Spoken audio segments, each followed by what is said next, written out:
hoy vamos a hablar del pretérito indefinido. En francés, corresponde al passé simple.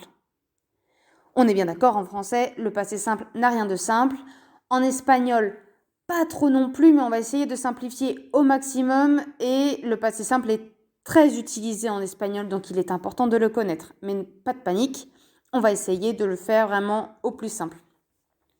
Bien, primero vamos a hablar del uso del pretérito indefinido. Después hablaremos de los verbos regulares, luego los verbos irregulares y por último los marcadores temporales. Donc sur votre fiche, les 4 étapes que je viens de citer en espagnol sont indiquées, comme vous pouvez voir dans la vidéo.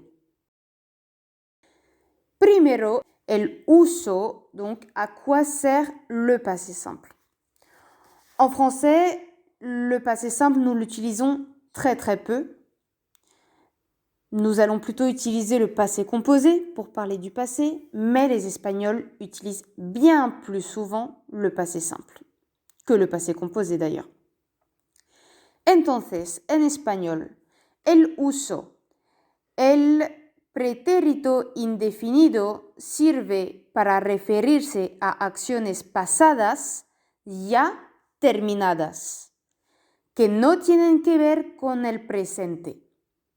Donc pour se référer à des actions passées, déjà terminées, qui n'ont rien à voir, qui n'ont plus rien à voir avec le présent. Por ejemplo, durante la época de Al-Andalus, los musulmanes vivieron en España. C'est une action qui est totalement terminée, une action passée qui n'a plus rien à voir avec le présent. También, el pretérito indefinido sirve para hablar de fechas, con fechas concretas o expresiones de tiempo. Por ejemplo, en el 2020 hubo la COVID-19. Donc le passé simple, le prétérit indéfini comme on le nomme en espagnol, sert aussi à parler avec des dates concrètes ou des expressions de temps. Quand vous avez une date concrète ou une expression de temps, nous utilisons le passé simple. Después, la forma. Comment former le passé simple? Je vais parler le maximum en français cette fois pour que ce soit bien clair pour tout le monde et que vous puissiez vraiment comprendre comment nous formons le passé simple, el pretérito indefinido, en espagnol. Pour ce qui est des verbes réguliers, los verbos regulares. Donc, on enlève la terminaison AR, ER, IR et on rajoute la terminaison conjuguée. Par exemple, cantar, on enlève AR de cantar et on rajoute la terminaison donc, qui apparaît en rouge sur la vidéo. Je vous laisse copier puisque sur votre fiche, il n'y a rien de noté. Donc, canté, cantaste, cantó, cantamos, cantasteis, cantaron. Attention, un accent sur la première personne du singulier et sur la troisième. Yo canté, él, ella, usted cantó.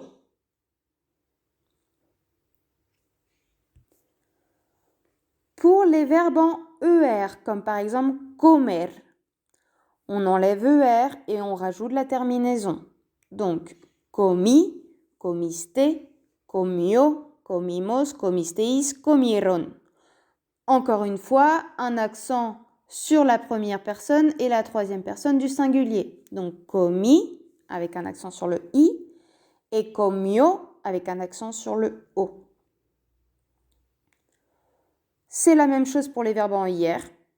Par exemple, vivir, viví, viviste, vivió, vivimos, vivisteis, vivieron. Exactement la même chose. Donc, vous notez la terminaison sur votre fiche. Je vous conseille d'utiliser un code couleur, de surligner pour vous rappeler les différentes terminaisons et vous rappeler aussi du placement des accents.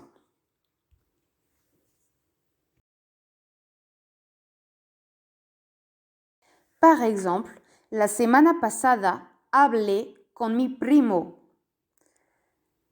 c'est le verbe hablar qui est conjugué à la première personne du singulier, yo. Nous enlevons la terminaison AR et nous mettons à la place la terminaison conjuguée, habler. Donc la semaine dernière, j'ai parlé à mon cousin. Ici, j'ai bien précisé, j'ai parlé puisque, comme je l'ai dit, en français, nous allons plutôt utiliser le passé composé que le passé simple. Mais si nous mettons la phrase en français au passé simple, ça donnerait la semaine dernière, je parlais à mon cousin. En 711, los musulmanes vivieron en España. Donc les musulmans ont vécu en Espagne, c'est le verbe vivir en espagnol, à la troisième personne du pluriel, ellos vivieron. Esta mañana me duché, c'est une action qui est passée, bien qu'elle ait eu la journée même, le jour même. Ce matin, je me suis douché, ou ce matin, je me douchais, c'est le verbe ducharse. Attention, on est bien d'accord que me duché, ça passe, le pronom passe au début. Par exemple, me llamo, c'est le verbe llamarse. Donc le verbe ducharse, me duché, au passé simple.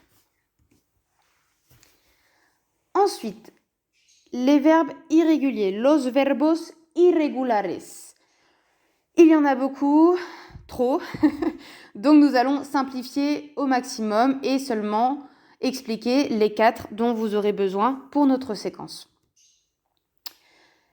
Le verbe hacer, qui va faire hice, hiciste, hizo, hicimos, hicisteis, hicieron.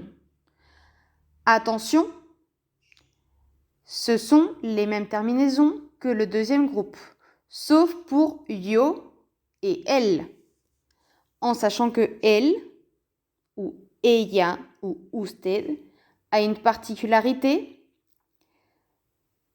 Le C se transforme en Z.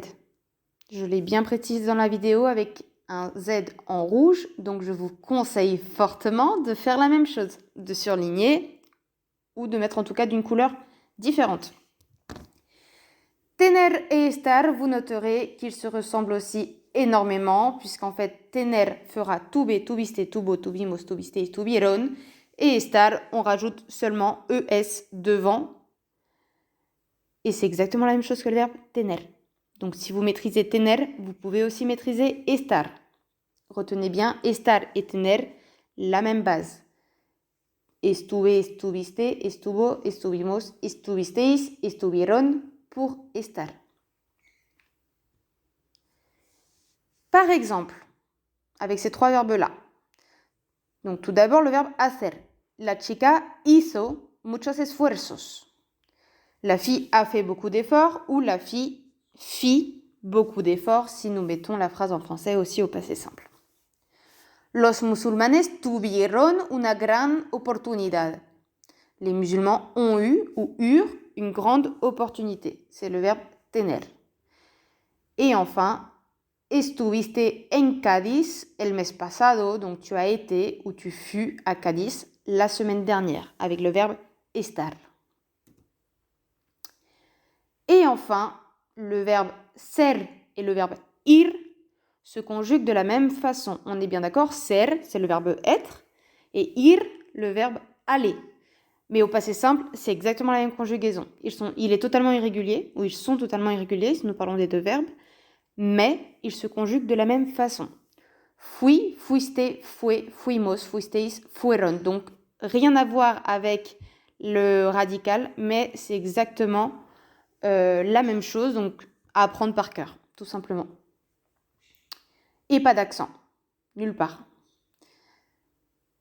En bas à droite de votre fiche, j'ai simplement fait un petit rappel entre ser et estar, puisque je vous rappelle qu'en espagnol, nous avons 2 verbes différents pour parler de être.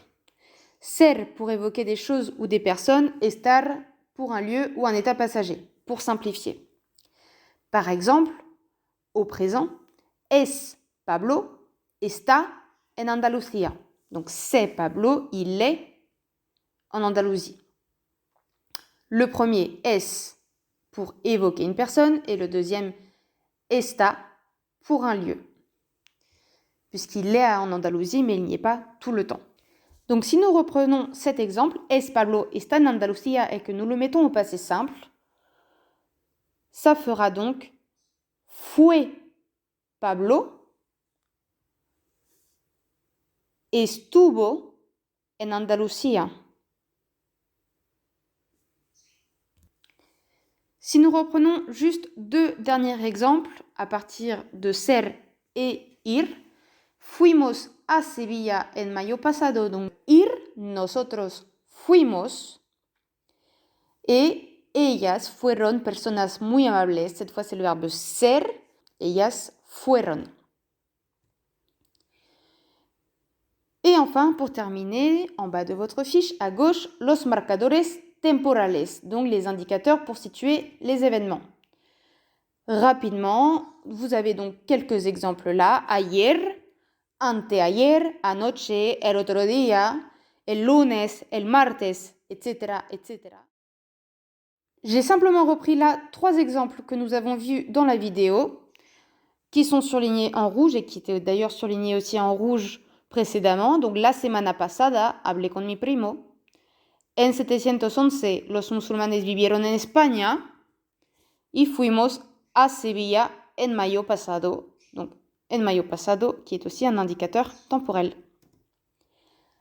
Ahora te toca aprender ánimo.